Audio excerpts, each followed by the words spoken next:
Os regenerados, aqueles que passaram pela experiência do novo nascimento, foram libertos da condenação do pacto das obras. Gálatas 4:4 diz o seguinte: vindo, porém, à plenitude do tempo. Uma pausa aqui. O que nós cremos como igreja, como razão da nossa fé? Que o tempo da encarnação de Cristo, da manifestação do nosso Redentor, foi o tempo perfeito na história. Ou seja, Cristo ele não se encarnou de forma aleatória. Deus preparou todo o palco da história, Deus usou os gregos, Deus usou os romanos, Deus usou os judeus, Deus usou toda a estrutura que havia naquele tempo, para que então viesse ao mundo o nosso Redentor, o nosso Salvador. Isso na teologia nós chamamos do quê? Plenitude dos tempos. Vindo, porém, a plenitude do tempo. Plenitude é a ideia de algo que foi enchendo, completou-se. Então, completou-se o tempo exato, o momento exato da vinda de nosso Senhor e Salvador. Deus enviou o seu Filho nascido de mulher, nascido sob a lei, para resgatar os que estavam sobre a lei, esse aqui é o nosso tópico, a fim de que recebêssemos a adoção de filhos. Lembremos, meus amados irmãos, que todos nós fomos o quê? Adotados em Cristo Jesus, ou por meio da obra do nosso irmão mais velho, Cristo Jesus. Filho legítimo é quem? Cristo. Nós fomos adotados segundo a graça e a misericórdia de Deus, o nosso Pai. Muito bem, então vamos lá, o pacto das obras. Primeiro, foi uma aliança estabelecida por Deus com os homens. Uma pausa aqui, né? Quando foi estabelecida esta aliança? Quando foi firmado o pacto das obras? No Éden.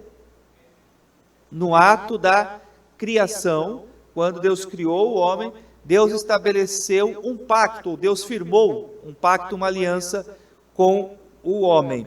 Quais seriam os termos desse pacto? Que Deus seria o seu único Senhor.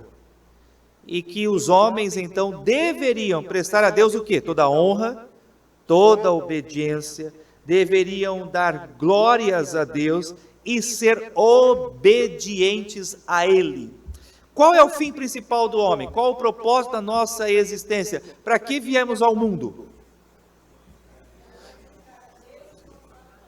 Perfeito, para glorificar a Deus e nós encontrarmos em Deus, nele, no ser de Deus, a alegria para sempre. Então, este é o primeiro termo, a parte do homem, podemos dizer, a parte de Deus, no ato da criação e no estabelecimento do pacto das obras. E os homens deveriam, então, prestar plena obediência à vontade de Deus, e Deus concederia, então, ao homem, se o homem guardasse os termos desse pacto, vivendo para a sua glória, vivendo para seu louvor, e se alegrando nele para sempre, qual seria a recompensa?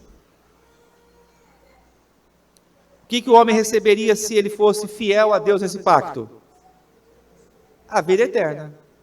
A vida eterna, né? Para simbolizar esse pacto, qual foi o elemento usado?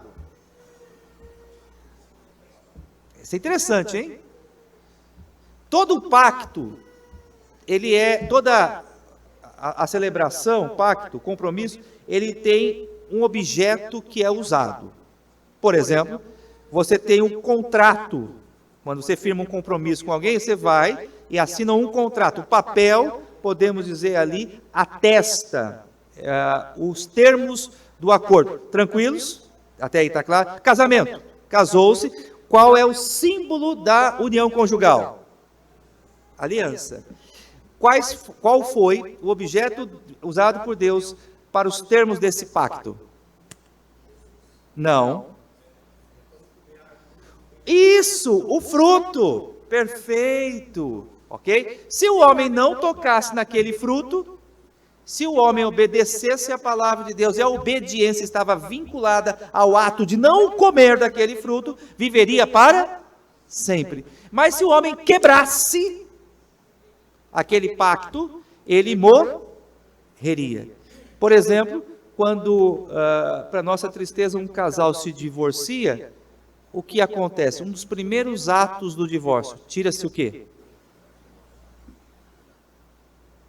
Então, no momento em que os nossos pais comem do fruto ali proibido, eles estão dizendo assim, estou quebrando a aliança.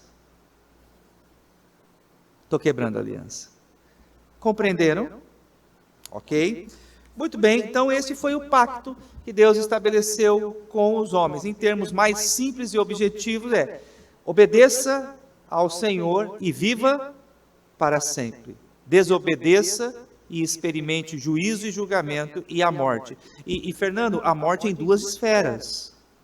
Quais são as duas esferas da morte? A morte física e a morte espiritual, né? Então, a cada dia nós vamos sentindo, podemos dizer assim, o peso e a consequência da desobediência deliberada dos nossos pais. Nós vamos envelhecendo, né? E os termos dessa quebra no âmbito espiritual, separação de Deus. Separação de Deus. O que é a morte espiritual?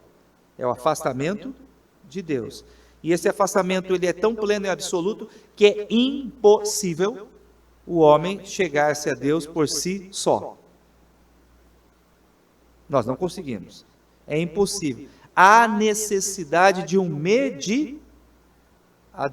E esse mediador é Cristo Jesus.